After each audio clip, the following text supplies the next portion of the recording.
So I am a Christian psychologist, and so I was given an assignment to bring application to the word, because I see people in my office each day, and I see the alignment of the scriptures, and I see the problems, and I see how we struggle. And so today, if you allow me, I want to be able to weave in psychology into the word and know that the word created all things.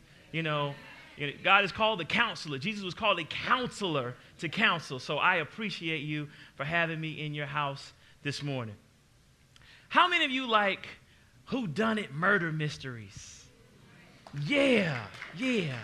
See, I like whodunit murder mysteries because I'm always thinking about what I would do if I were in the movie. If that was me, what I would do. So I'm always thinking about how stupid the characters are in the whodunit murder mysteries. So I want to give you one. So imagine it's midnight, and there's a knock on the door. And you go to the door and you look in the peephole, security camera for those of y'all who have a lot of money, your Nest, whatever. And you see a woman in a red dress, cinch-inch heels, pearls, and she's just your flavor. Imagine her saying, "Can I come in? I have a delivery." And you see that she has flowers in her hand. She comes in. She says, "You know what? I need to set these flowers right by your bed. I need to set them right by the bed, and I need you to read the card."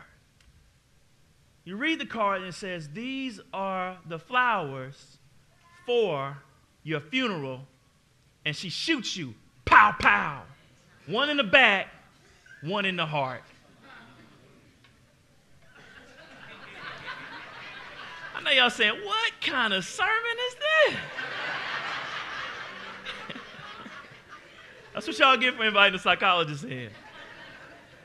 I have a question for you. Who killed you?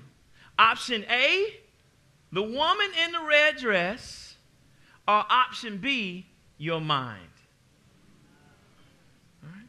Now, practically, let's look at each one. Practically, option A, the woman in the red dress did kill you. Practically, if we're looking at it from police standpoint, the woman in the red dress is the perpetrator. But if we look at option B, let's look at your mind. Now, if you're like me, you rewind back in the DVD of the movie, you start thinking, that was kind of stupid what they did. They would never kill me that way. All right, number one, let's look at it. Who brings flowers at midnight? That's the first thing. The second thing is, what delivery woman wears a red dress and 6-inch heels? And then 3, why do you need to set the flowers in my bedroom? This is not adding up.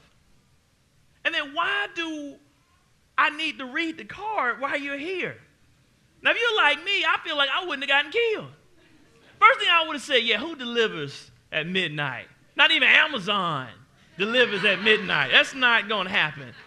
And then you need to set the flowers by my bedroom. I might have gone for that one. When you said read the card, I've seen too many movies. I would have read the card while looking at it to make sure I didn't get shot so I can maneuver. But I want to present a third option. The woman in the red dress, your mind, or option C, the devil.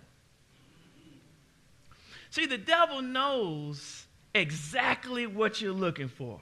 He knows the right time, the right flavor. He knows the right combination of stresses in your life to know when to knock on that door. He knows when you're not feeling special.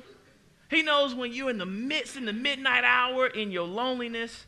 He knows when you're bored, even if you're married. Yeah, don't say anything on that one. He knows you need adrenaline.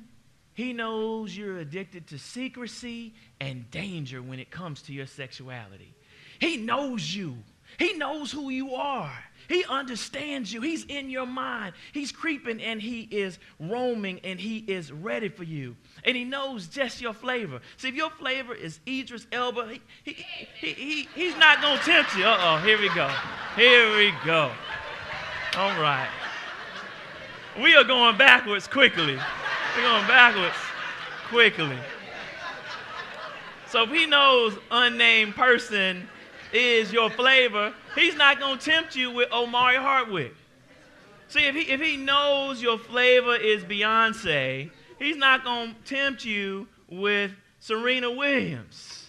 So if he knows he's going to tempt you with just who you like at the right time. The exact opposite of your ex. Woo!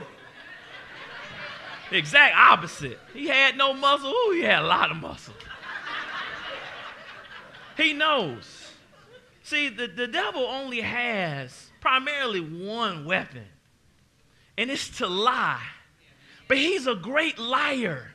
He knows to tell you the lies. See, the knock in the middle of the night, midnight, flowers in the bedroom, read the card. Yeah, you knew that was stupid, but he knew what you need to come in. He told you just enough for you to say, well, maybe this is some new delivery service. Maybe this is from grandma.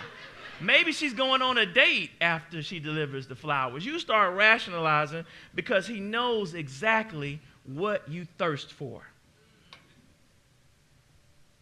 So today's sermon is called Soul Thirst, How to Gain Control Over Your Sexuality. Soul Thirst, How to Gain Control Over Your Sexuality. I know what some of you are thinking. Of all the weeks to come to church, why do you have to be talking about sexuality? But it's too late to leave now because I can see you. You must have a problem if you leave. I know it's going to have you to go to the bathroom. You're going to try and hold it right now, but that's okay. It says in John 10:10, the thief enters only to steal, kill, and destroy. The devil's here to destroy. He's here to kill. He's here to change your mind. Ephesians 6:12 says, we aren't fighting against human enemies, but against rulers, authorities, forces of cosmic darkness, and spiritual powers of evil in the heavens. But I think 1 Peter 5, verses 8 through 9 captures it best. Be clear-headed. Keep alert. Your accuser, the devil, is on the prowl like a roaring lion, seeking someone to devour. Resist him. Stand firm in the faith. Do so in the knowledge that your fellow believers are enduring the same suffering throughout the world. It's clear, Antioch family. We are at war. We're at war. You are in the fight of your life. But this war, Antioch, is within. This war is within your mind. This war is right in the center of everything that you need that is absolutely unhealthy, but you need it. I got that from Pastor Cheney. We are in a fight. Say fight. Fight. We are in a fight. Say fight. Fight. We are in a fight. Say fight. But we will not lose. We will not lose. See, God created sexuality as a good thing to be shared between husband and wife. You remember in the Garden of Eden, Adam and Eve were enjoying one another. They had it all. But then there was this temptation, and after they sinned, what happened? After they sinned, they were no longer naked and unashamed. They were naked and ashamed and went to go hide. How can you hide from God? I mean, you say that, but hold on, as I'm a psychologist, I have to break it down. Have you ever done something and you felt hypocritical because you did something, but you're supposed to be a saint and you didn't go to church? What do I look like going to church when I just got finished sinning last night? I just got in from the club at 5 o'clock, took a shower, came straight to church. I just sent that text. I just called my ex to rendezvous after church. What do I look like reading my Bible, going to discipleship groups, going to connect groups, knowing that I am a walking hypocrite? Ashamed, we hide, and that's where the devil wants you, because the devil is interested in one thing. He wants to steal your identity. He's an identity theft. He wants to steal your identity. Because, see, if your identity is tied up in your shame and in your guilt and what you need that's not good for you, that's unpure, then you're going to hide from God because you don't want relationship, because in our minds we think that God is angry with us and we don't want to walk and be a hypocrite. How can I be a deacon or a deaconess or a small group leader on the praise team knowing what I just did last night? He wants to keep us away from God. It talks about this in 2 Corinthians 2:11. This is so that we won't be taken advantage of by Satan, because we are well aware of his schemes. Can I break the schemes down for you a little bit? All right, let's start with childhood sexual abuse. So your first introduction to sexuality is through perversion, secrecy, and privacy. So that's your first introduction, that sexuality is private and secret and something you're not supposed to talk about. Or if you do, something's wrong with you, or no one will believe you. Or let's get really deep. You say something and mom says she'll handle it, because if we tell on dad, there goes the paycheck. You grew up as a child in this environment. What do you learn about your worth? What do you learn about sexuality? You learn that you're not supposed to talk about it, and that it's secret, and it's something you don't have boundaries around. You just have to take it and be happy. But how dare you get in trouble in school and act out? How dare you become promiscuous? Number 2, exposure to pornography as a child.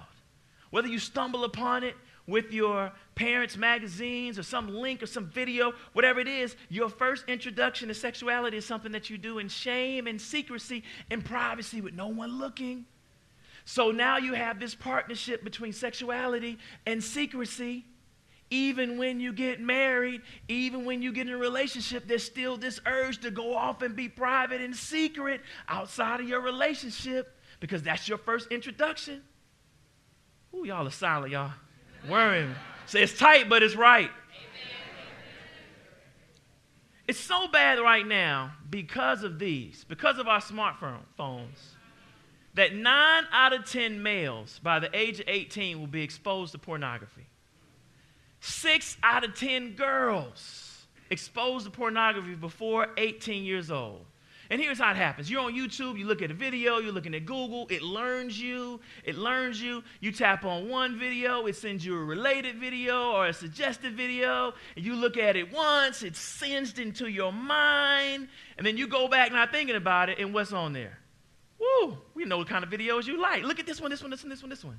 And you can lose yourself because it's right there for you. What about emasculation of a male? So you're emasculated as a male, as a child. You feel that way. So you feel the way to gain value. The devil tells you to go and see how many female conquests you can have, how many times you can score, how many times you can validate your manhood by how many women you can lie and deceive and lay with. 4, promiscuity. You used to be promiscuous, but when you let it go, you take a vow of celibacy, the devil still reminds you the same old person. Who you kidding, man? We're going to go out, man. What you sitting down for? Come on, man. You drinking juice, man. You better put some gin in there and come get busy. Come on. We know who you are. Oh, so you changed, huh? Oh, you changed, girl? Oh, for real? We'll see. Midnight. I'm going to call you. We'll see.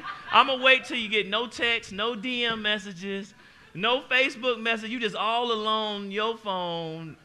It was on 100% battery at 9. It's on 100% battery at 10. No text messages. None. I'm going to come get you. I'm going to come get you. I am going to come get you because I know what you need, and I know how you feel whole. I know how to make you feel good. Then number 5, the variety lie. Even if you're in a marriage, the devil will tell you that you can have and. You can have a husband and variety. You can have a wife and variety. You can have a boyfriend, a girlfriend, or a bae, and a side bae, and a side bae, and a friend with benefits. You can have it all. You can have it all. The devil knows exactly what to say, and this is how he's getting inside of our minds and our relationships and contaminating us and continuing to cycle and cycle until we are out of control. Because we get to this point to where we're okay, but then we thirst for more. We want more. How many of you ever watch Netflix and you promise on everything you own, I am not going to watch the next edition. I am not going to watch it. I am not going to watch this next edition of Last Chance U. I love that show. I'm not going to watch it. I'm going to do my work. And then it just, I'm going to watch a little bit. 4 hours later, you're like, come on, man. Why you have to go off? You're in the bed, didn't do anything, didn't brush your teeth, didn't shower. We thirst for more. We get some, but then we thirst for more. It says in Psalm 106, verses 13 through 15. I'm going to condense it. But how quickly, remember how quickly they forgot what God had done. They wouldn't wait for his advice. The Israelites were traveling, going to the promised land. They were overcome with craving in the desert, and they tested God in the wastelands.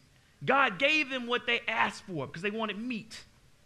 He sent food to satisfy their appetites, but he gave them a leanness, and that leanness means that no matter how much you eat, it will not satisfy you.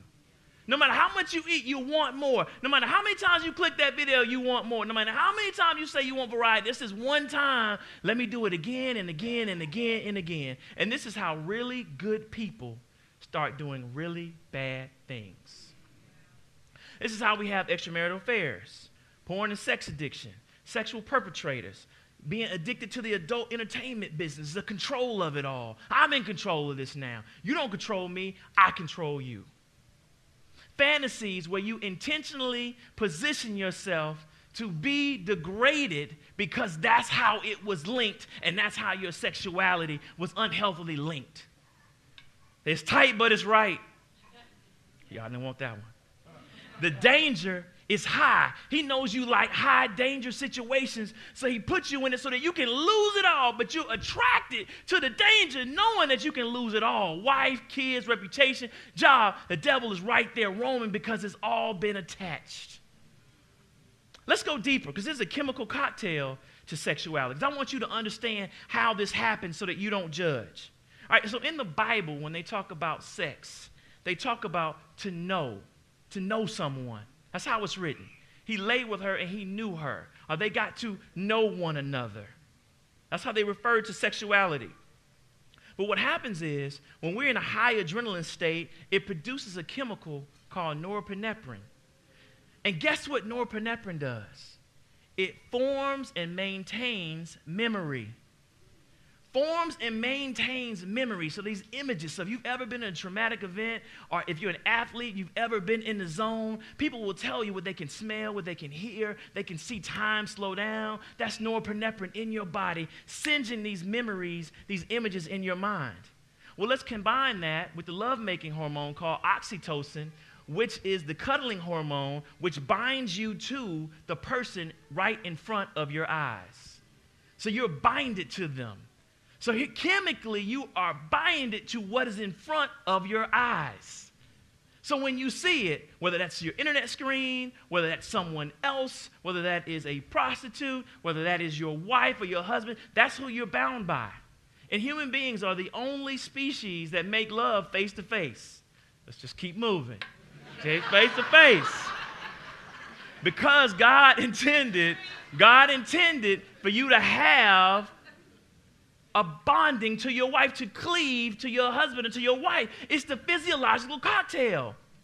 But what happens when that soul tie is not to your husband or to your wife?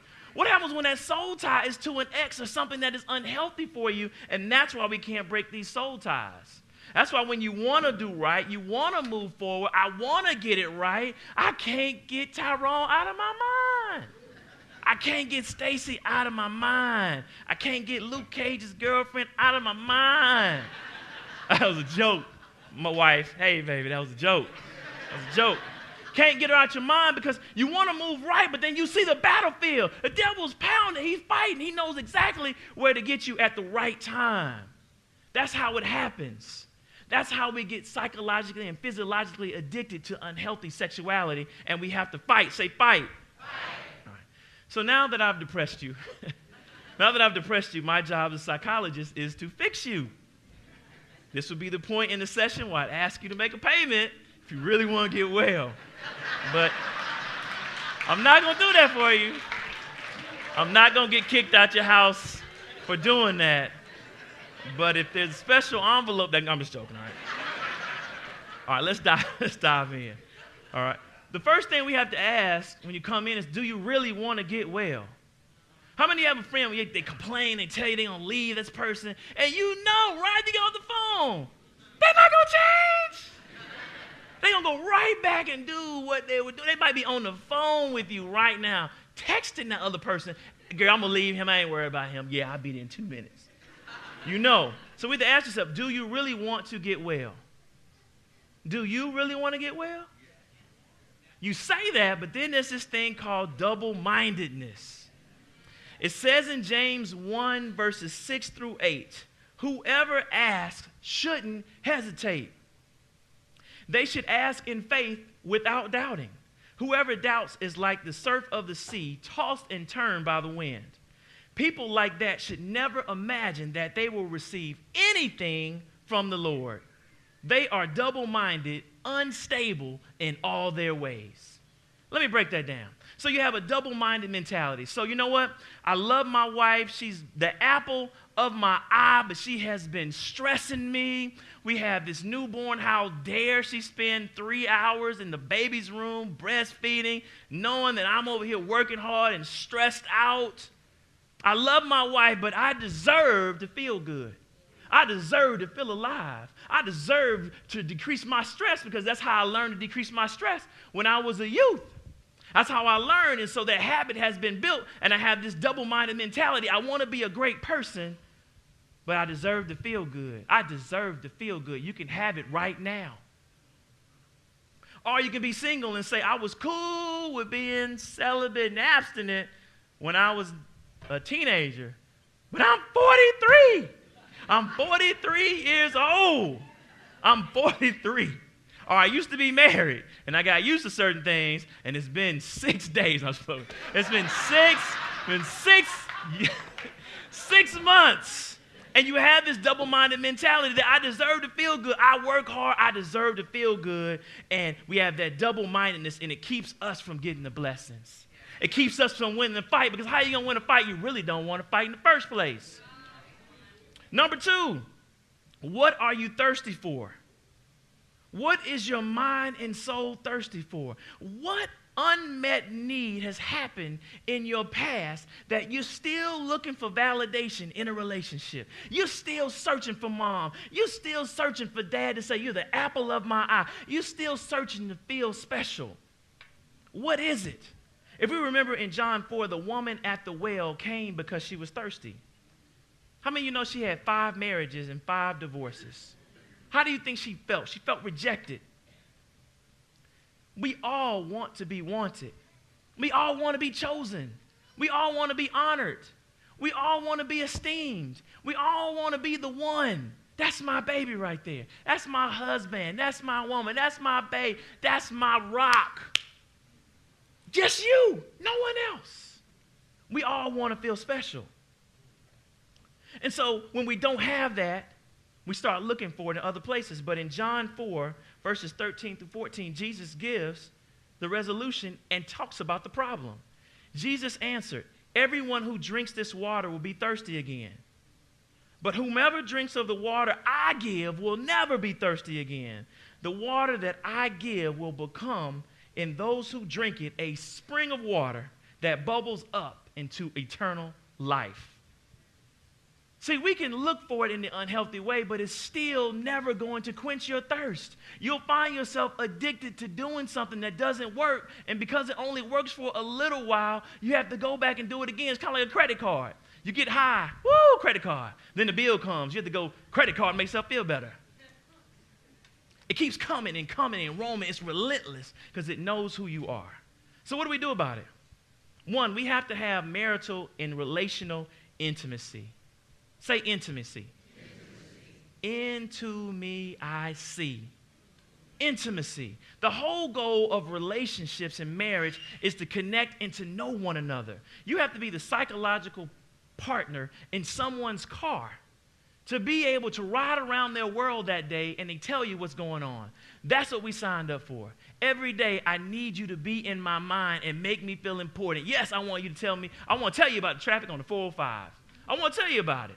I want to tell you about the Falcons losing the Super Bowl and how it still depresses me to this day.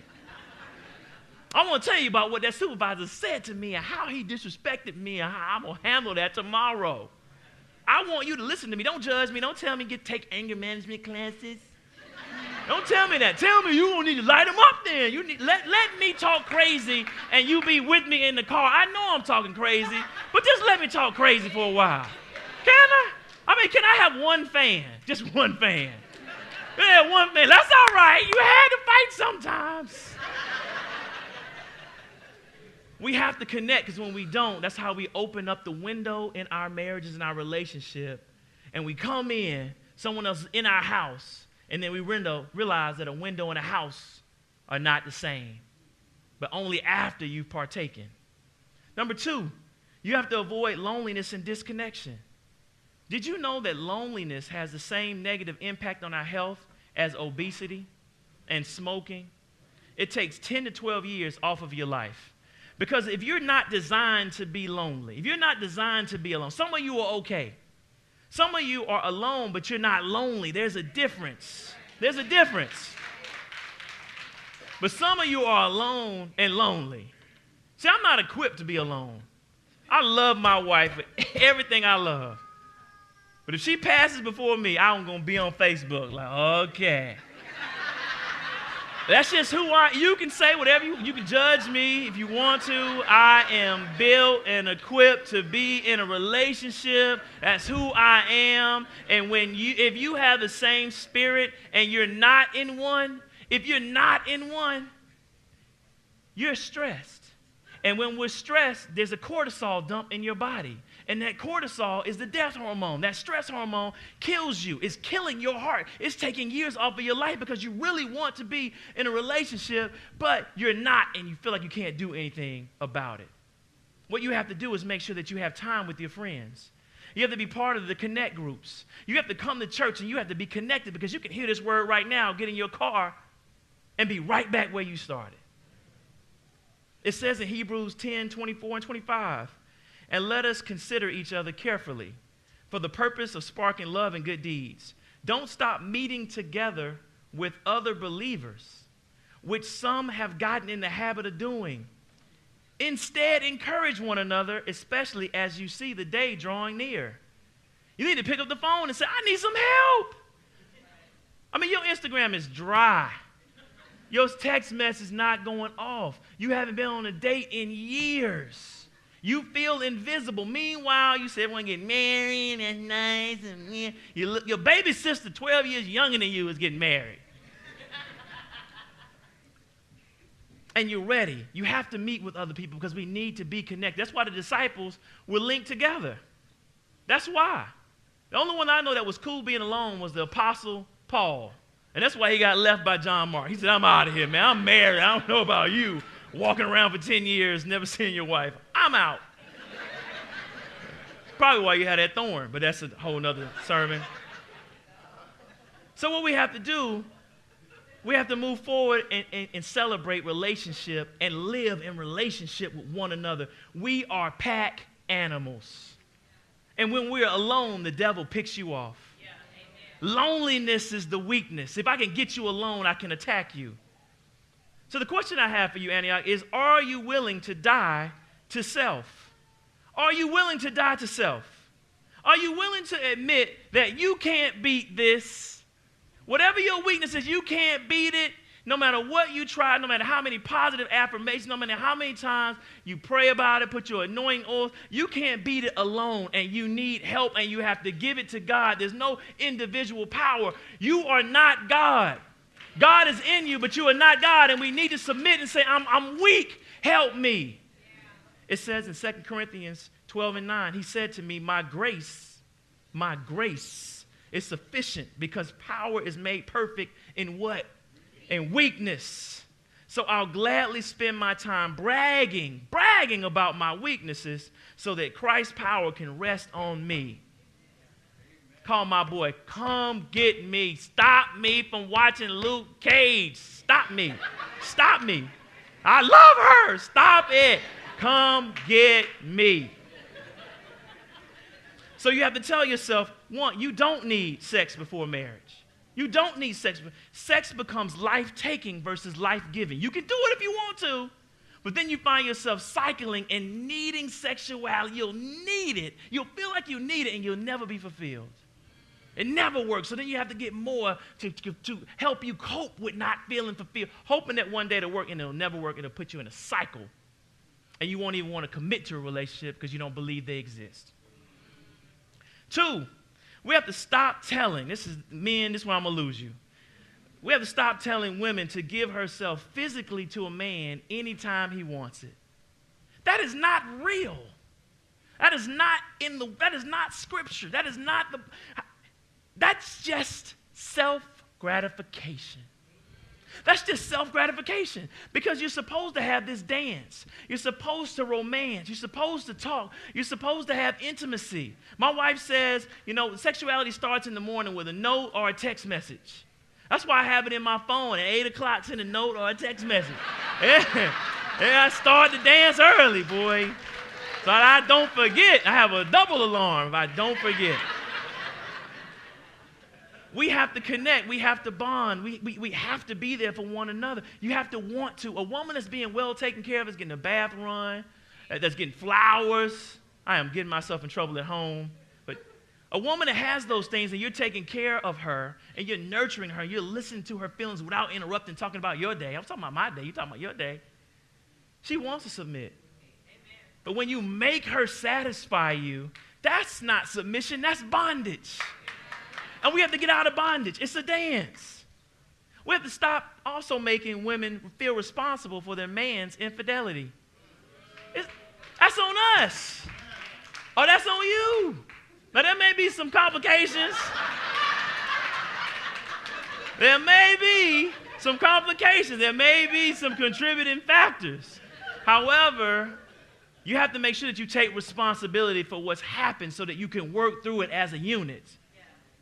You said we. You said for better or for worse. So if you did worse, you need to stand in the doghouse until it's time to get out to move forward. 1 Corinthians 7:5 says, don't refuse to meet others' needs unless you both, I said both, agree for a short period of time to devote yourselves in prayer. This is the word, not my word. Then come back together again, so Satan might not tempt you because of your lack of self-control. He's telling you, be compassionate, be kind. Ephesians 4:32 says, be kind, compassionate, forgiving to each other in the same way God forgave you in Christ. And the last thing, we have to be accountable. We have to admit in our weakness we can't do this alone. We need one another. We need one another. We have to be accountable. The disciples had each other's backs. Do you have your brother's back? Do you have your sister's back?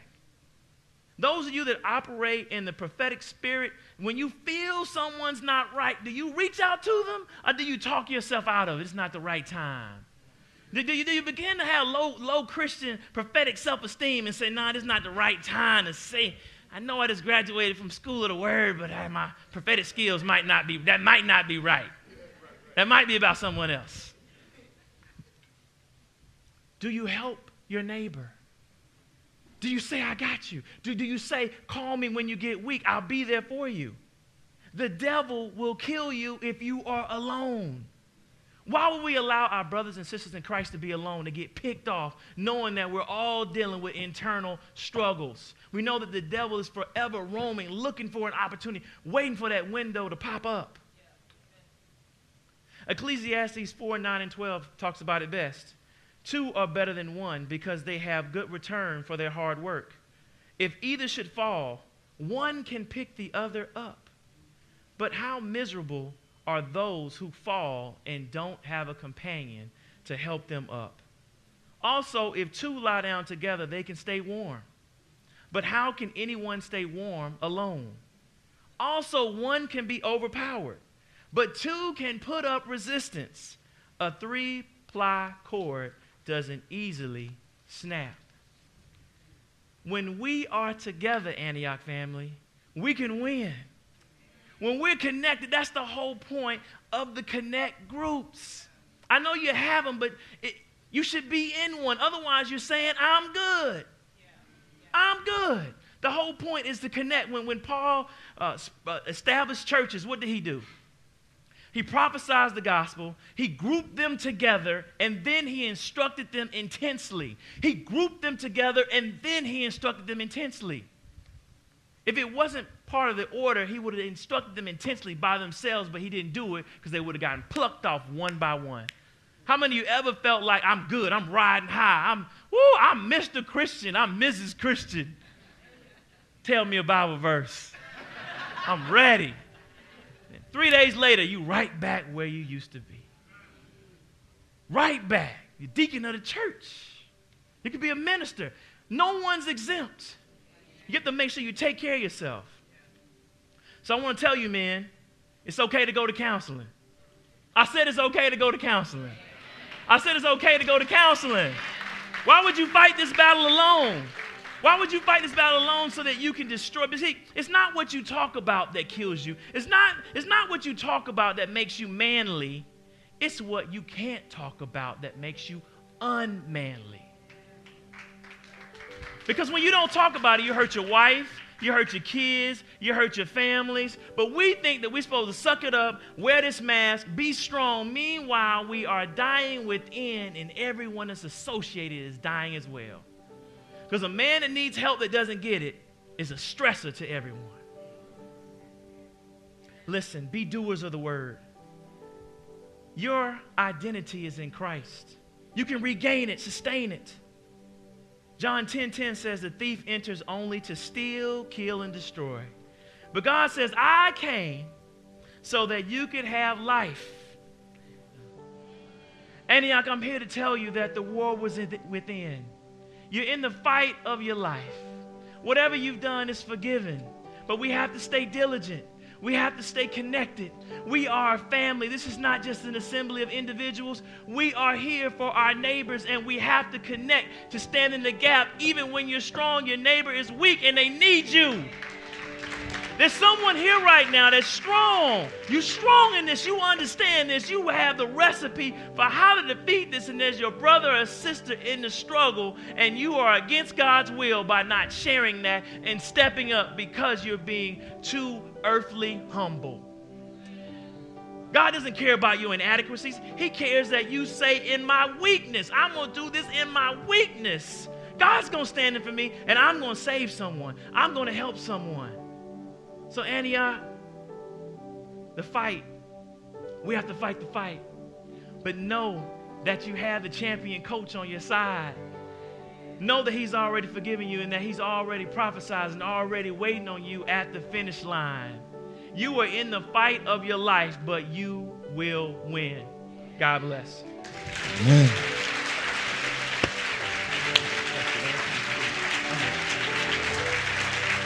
Come on, give it up for Dr. Alduan Tartt.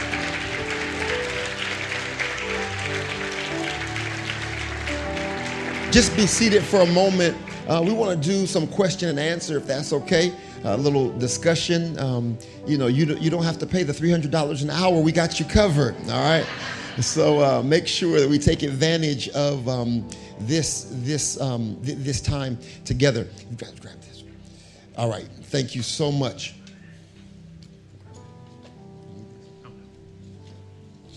All right. So Dr. Tartt's covered so many areas, and part of the reason that we enjoyed having him because he covered not only theology, spirituality, but also physiology, psychology. And so whatever the question, and just want you to feel comfortable with it. Normally we'll throw this up on the screen, but we want to keep it live. And for some of you, it's not the question for you, all right? It may be the question for your niece, your nephew, your cousin, Pookie and them, whatever it is, all right? So feel free. We won't make the assumption that the question's for you, but if there's a question that you have for Dr. Tartt, we have people in the aisles, I believe, with microphones. And so just if you throw your hand up really quickly and ask the question, then we'll make sure we answer it. Just don't preach. Is that all right? Deal? All right. All right. Just let me see your hands if you have a question. All right, over on this side. Yes, sir. Hey, brother, how you doing? Bless. Birmingham, Alabama. All right, represent. This is my first time here at this church. I was invited by a personal friend of mine. But I enjoyed your lecture. But the question comes to play is for men of color, particularly. I can't speak for any other particular man, but I can speak about men of color. Our psychological aspects of what we've been taught in this country defines us to a certain point. And you mentioned something earlier about not being able to articulate it to our spouse, to our families, because our situations as men of color is completely different than a lot of people in our society. How do we address that being Christian men or trying to live in the Christian faith? How will we address that? Before he answers that, I want to specify a little bit. Are you speaking of sex and sexuality? Yes, of course. Okay. So your question is common. There are a lot of men that were never taught intimacy. It did not exist in their house. It's not just men, but women as well. Talk about my feelings. I'm mad. That's my one emotion. No, we have two. I'm mad and I'm disrespected. Yeah, I feel mad and disrespected. What we have to learn and get is emotion coaching to be able to learn how to communicate our emotions. I feel disappointed. I feel powerless. I feel helpless. I feel frustrated. I feel loved. I feel cared about. I feel validated. I feel invalidated. I feel invisible. When we talk the love language, the feeling languages, that's how we connect with our spouses. When we start talking about conflict resolution, couples don't change. Couples don't change because of what they think. I think we should eat out. I think we should save money. That argument's not going to go anywhere. It's circular. It's like Democrats and Republicans. The more you talk about Democrat, the more Republican you become. The more Trump talks, the more Democratic I become. That's what happens. I wasn't supposed to say that? I'm from Georgia. We speak freely, so. Yeah, now watch my mortgage. Have some problems, but anyway. So when we start speaking about, I do care how you feel. So I didn't mean to make you feel invisible. I didn't make you feel unloved and uncared about when I came home and watched SportsCenter without kissing you. I didn't mean to do that. I didn't want you to feel invisible when you were talking about work and I just kept doing things for the kids. When we communicate feelings, that's what binds us. It's the heart. So when we learn as men, as black men, how to communicate emotions, we're going to be better lovers, better fathers, better husbands, and better leaders. Excellent.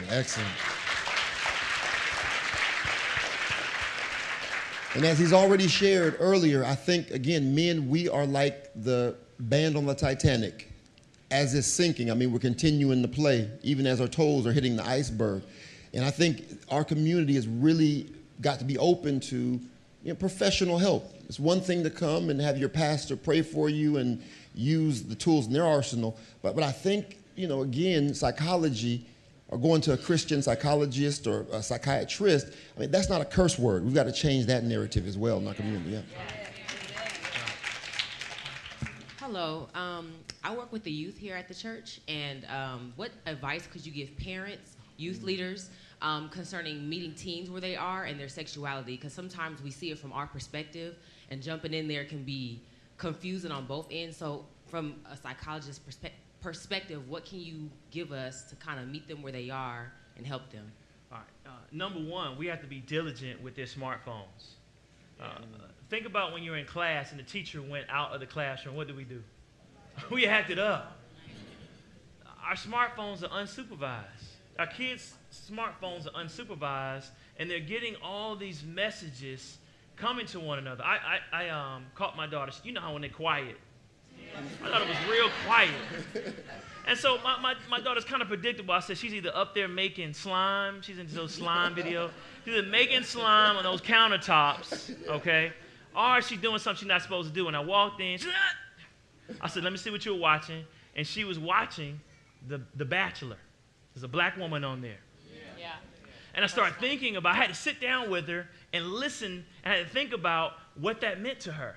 So the way to get a man is, of course, the black man gonna lose. I'm just gonna put it out there, okay? All right.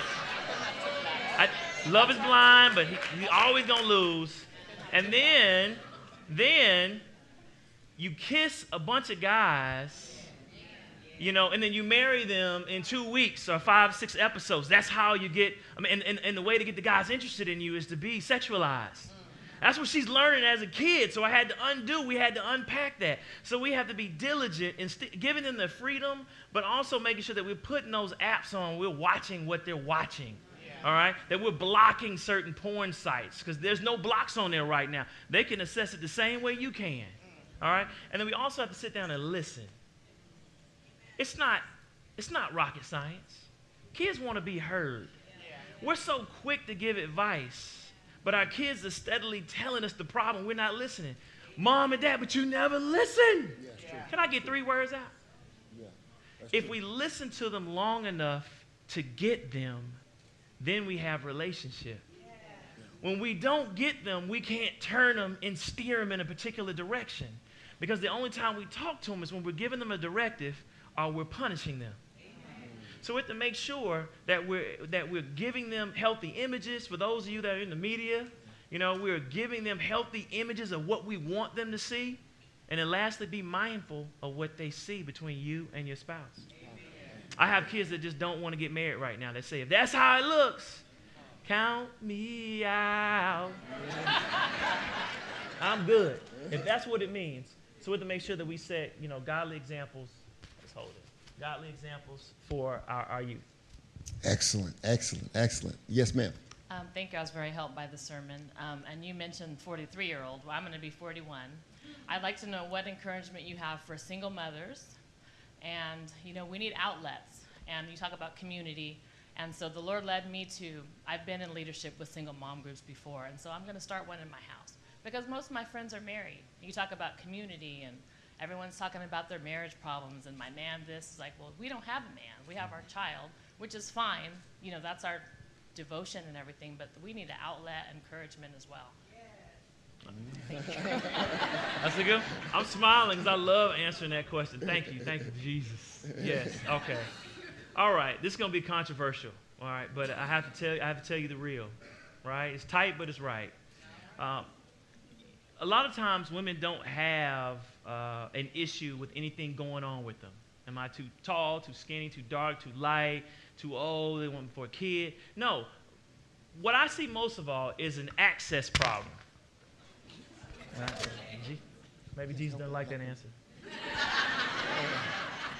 Let me edit. But access. So you have to, your network is your net worth, right?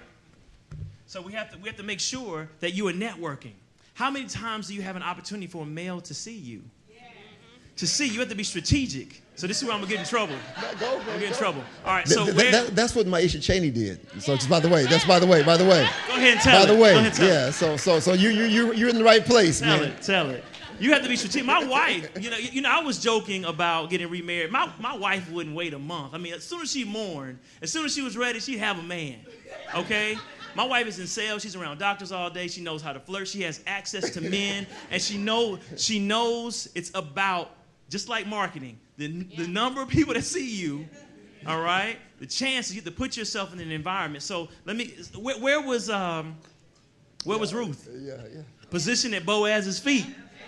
Now I didn't tell y'all. I didn't say that.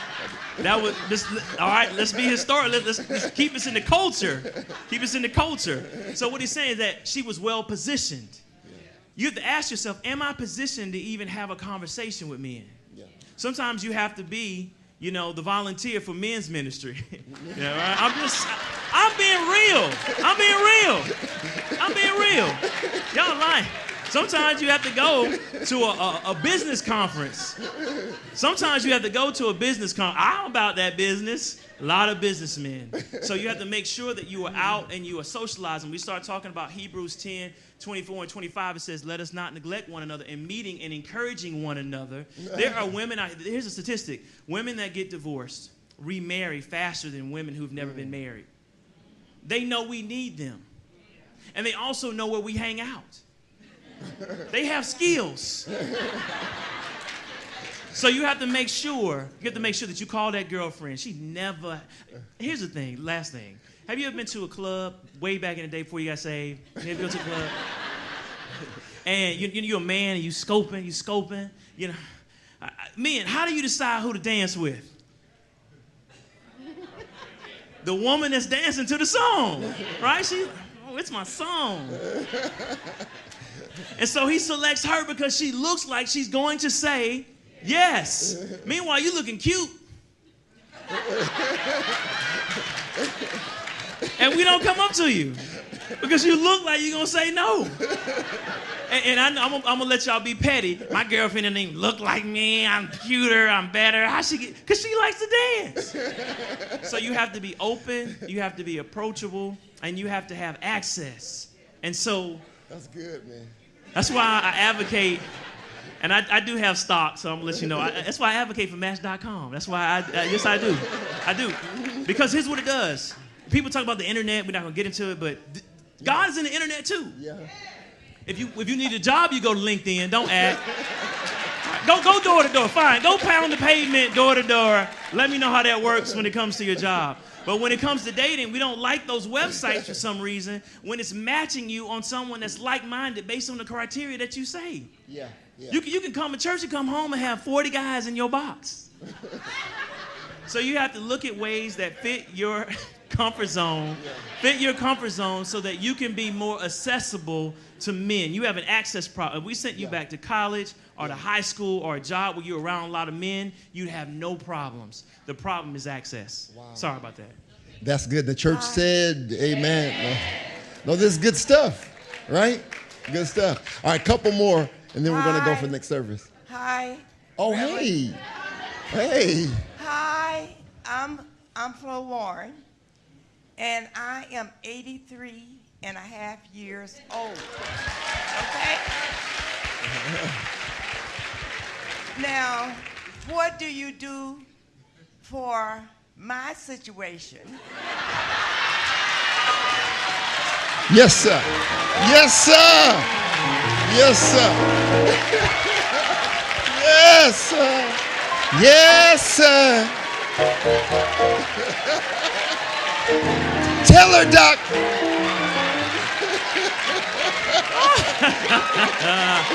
Oh, my. Oh, my. I'm going to give you an answer. I'm going to give you an answer. I'm going to give you an answer. Oh, my. All right. Oh, my. All right, two things. Because as a psychologist, you have to answer all questions. One, there was a young man. You're going to have to be open to dating younger men. Be open to that. Be open to that because you still seem like you have a lot of spontaneity, a lot of energy, a lot of passion, a lot of good word in you, a lot of encouragement. Oh, pray for me. So, seriously, so y'all are laughing. That didn't come out right. So, y'all are laughing, but men, we don't age as well. And so you can date a younger man that can he still wants to go out to the movies. He still wants to go on vacations. He can still get on a plane without an oxygen thing. He can still travel. So you're going to be open to, and then number two, know that when someone, that know that they're going to be, and I'm going to share this about my grandfather, know that they're going to be men that become widows. And think about being married for so many years, how hard it is to be a widow after so many years of marriage. So know that when men have to bury their wives, that they're going to be looking for you. My grandfather, my grandma passed, and the next day the neighbor was over. making pies, fixing him 3 square meals a day. Her husband had passed 10 years prior. And my aunt got mad. Oh, she can't even wait till grandma in the ground. And I said, you gonna fix them 3 square meals? They right next door to each other. They right next door. What you tripping for? So you have to be open.